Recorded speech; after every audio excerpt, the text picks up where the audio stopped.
Hey, kia ora, Helen Brahms here coming to you live from Mesa in Arizona. Hope you're all having a super fantastic, sparkling, shaken not stirred Saturday. Yes, unfortunately, we woke to the news this morning that Sean Connery had passed away overnight, so that was a bit of a bummer to wake up to that. He was definitely one of my most favorite actors to watch. Not only was he my favorite James Bond, but just watching him as an actor in the movies he's done, like Entrapment, Hunt for Red October, Indiana Jones: The Last Crusader, um, the man who would be king with Michael Caine, and I do have a funny Sean Connery story that I'm going to share with you. But first of all, what did you get up to today that was different, that shook up your Saturdays a little bit, that you don't normally do? So let us know in the comments below what you got up to today that was different from your normal Saturday routine or different from your normal weekend routine. So my funny Sean Connery story is years ago, Michael Caine wrote a book, and Michael Caine and Sean Connery were really good mates. And so years ago, Michael Caine wrote a book called What's It All About? And it was his autobiography. And I was living in Wellington at the time, and I got to one of the radio stations was sponsoring a breakfast, and it cost like $40 for a ticket for breakfast. And so we went along for that, and there was little cards on at your place setting for you to write a question for Michael Caine to answer. And so they had questions like, and he got up on the small, he was not a morning person. Michael Caine is definitely not a morning person. So we all sat there, ate our breakfasts. It was a beautiful breakfast. And then after that, Michael Caine stood up. He did a brief talk. He answered some of the questions that were on the cards. And then afterwards, he was signing copies of his book. So we actually got to meet Michael Caine, which was awesome. And it turned out that the photographer that was there was the one who had, a few months beforehand, or a year beforehand, had actually photographed my first wedding. And so he made sure we got some really good pictures with Michael Caine, which was awesome. So he says, I'll take care of you guys. But anyway, so one of the questions that he got asked was things like, how much practice did it take for you to fall off the dais at Educating Rita? And he like reads it out, and he takes a couple of steps back and falls off the platform that his little stage was on, and then gets back up to the podium and goes, not much at all. But this is from a morning person. And then the question was regarding Sean Connery. It had written on the card, how is Sean Connery in more than three? How is Sean Connery in more than 3 words? So Michael Caine stood there, reads this question out, and he goes, Sean Connery is fine. Deadpan face, no emotion, no nothing. That answer brought the house down more than any other question that was asked about Michael Caine and his career. That one got the biggest laughs. So that's my little Sean Connery story with Michael Caine. But yes, so he's definitely always will be my number one James Bond. Even though Roger Moore was the very first James Bond I saw, Sean Connery is the one who, to me, he is the original James Bond, and for me, he is my number one actor for playing James Bond. And then you go on, you see him in Hunt for Red October, you see him in Entrapment, and Men Who Would Be King, A League of Gentlemen, Indiana Jones and the Last Crusader as Indiana Jones's father. He was brilliant. He had that little cameo in Robin Hood. Sort of it this morning. Robin Hood, one with Kevin Costner. I can see the cover. Robin Hood, Prince of Thieves, where he played King Richard in the last 2 minutes of the movie. He was absolutely awesome. So I loved his personality that he brought to his characters. That he made each character seem different, and he really got into the characters and made them come alive for us. So I've always loved his acting. He's been one of my top actors that I like to watch. If he's in something, I try to watch it. Type of actors. So that was my first shake up of the morning. The second shake up of the morning, no water. It's in the bathroom and no water's coming out, and I'm on the city water. So we have a hose that hooks up to the RV. It bypasses the holding tank and comes directly in through the faucets inside Sparkles, and turned it on, and it just went down to this little trickle to eventually nothing at all. And I was like, okay, somebody's obviously turned my spigot off outside. So switched it over to the tank, because I always make sure I keep water in the tank, and switched it over to tank. So I had I had some water to use, and not knowing how long the water was going to be out, I've been very careful I was very conservative with how much water I was using. So I still have my dishes to do from today. I kind of got sidetracked, and you'll hear about that in a moment. So I went outside, checked, and I hooked Zeffie up to go take her for a walk and all that, and take her over the dog park. And I thought, well, I'm going to check my spigot, and if that's not working, I'm going to check the one in the dog park, since that's the next row over, because it may just be my row, it could just be my site. But if it's the one over in the dog park as well, then maybe it's a section. And so when I got over to the dog park, no water in their spigots in the dog park. So I called up the office number, which flipped over to their answering service for the weekend. Told them that. They said, oh, and your number is, and read out my number. I said, yep, that's correct. They said, well, somebody will call you back shortly.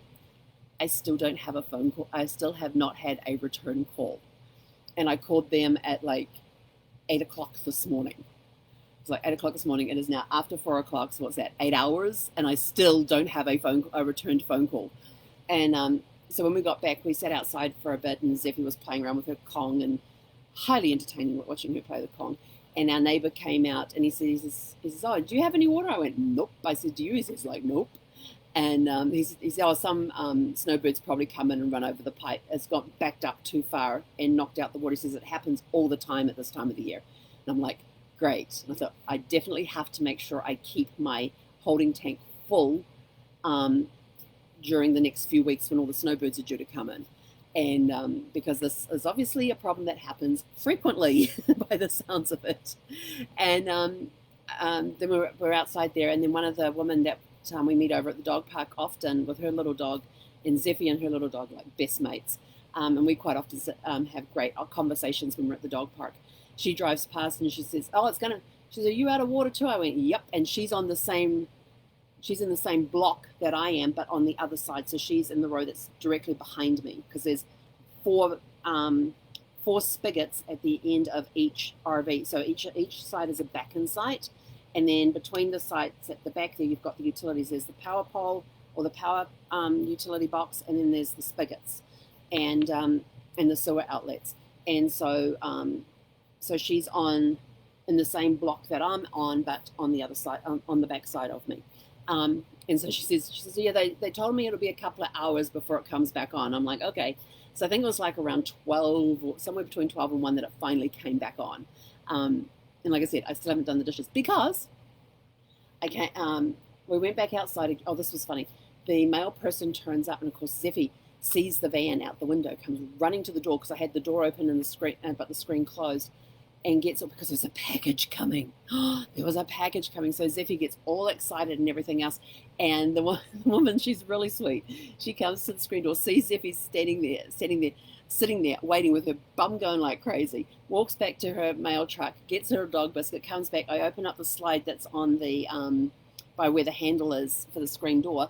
And she passes through a dog biscuit for Zeffie, and Zeffie sniffs it, and then gently takes it out of her hand and runs away with it, and then gobbles it up, and passes the package to me through instead of putting it out there on the seat. So Zeffie got her treat from the mail person today.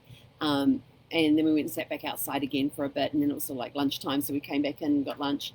And at that point, the water still was not on, so it came in after we came back inside for lunch. Like I said, between 12 and 1, and I just went and put my dishes over there, and I thought, oh, let me check the water, see if it's on. Yep, it's on. Okay.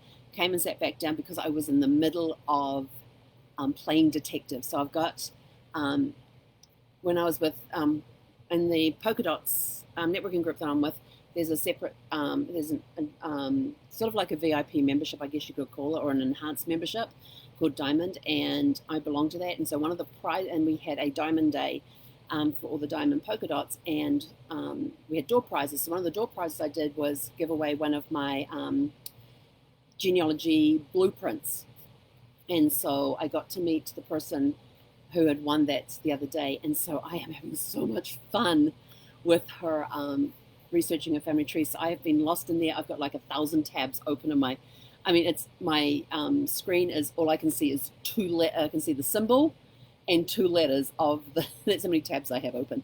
I haven't got it down yet to where I don't see any letters. I just see the symbols. So I'm not quite as bad as I normally am when I'm researching genealogy. But I've been having so much fun this afternoon doing that.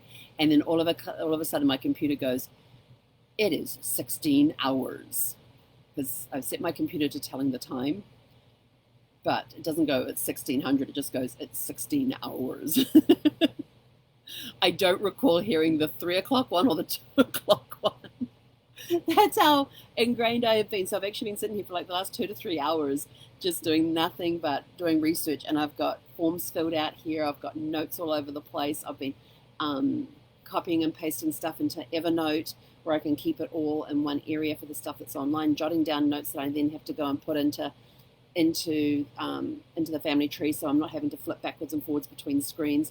This is where it would be really nice to have like an office set up with a couple of monitors, because then I can have the information on one monitor and the tree on the other one, and I can sit there and easily transfer the information across without having to flip back between screens. Because being on a 13-inch laptop, screen laptop, yeah, it's not very fun when you're trying to do genealogy and go backwards and forwards. So lots and lots of handwritten notes get taken, and then there's lots of copying and pasting into Evernote, so you have the backup of everything that you've seen, so you don't have to worry about bookmarking everything. You can quickly go back, I can go into Evernote. I can see what was copied because I have all the reference stuff there. I even copy the link into Evernote to go with that article, or whatever it is I've found. I copy and paste it into Evernote, and then I go and copy and paste the link as well.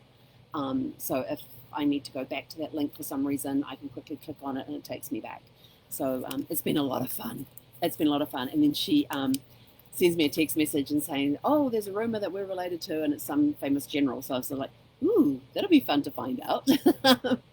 But it's been a lot of fun. I am thoroughly enjoying it, having a blast with that.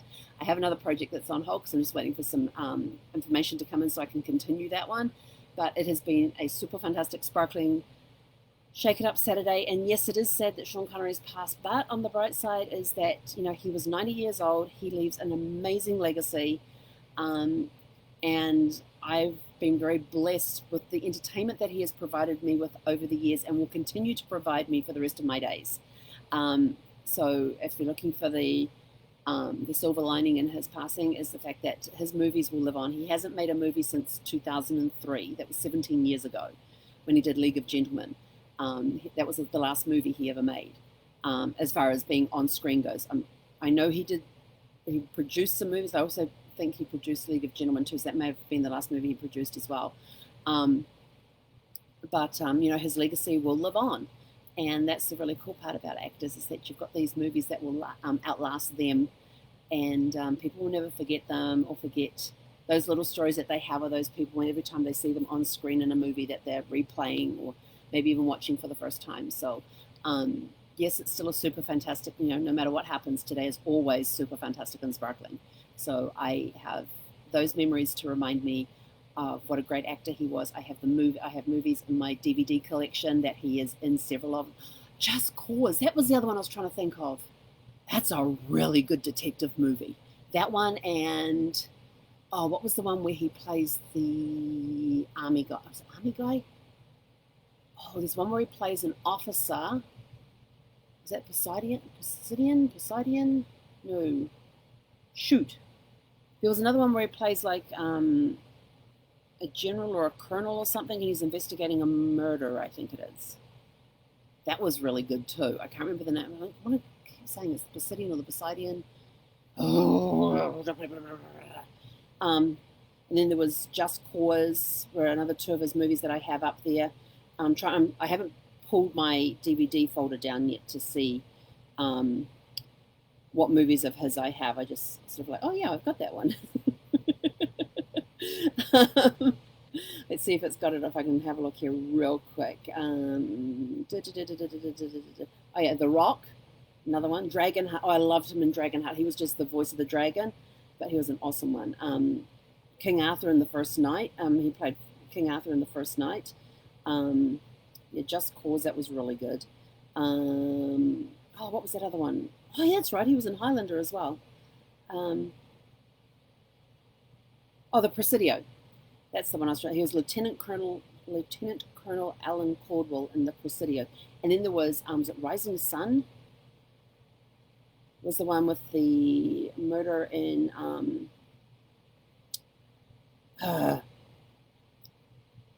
I'm going through IMDb here really quick. It wasn't the Russia House. Yeah, the Rising Sun, where he was in, I think it was Japan or China. Japan, I think it was. And they've got this murder in Japan that he has to try and solve without upsetting the culture of the country, without upsetting the culture of the people he's doing business with and stuff.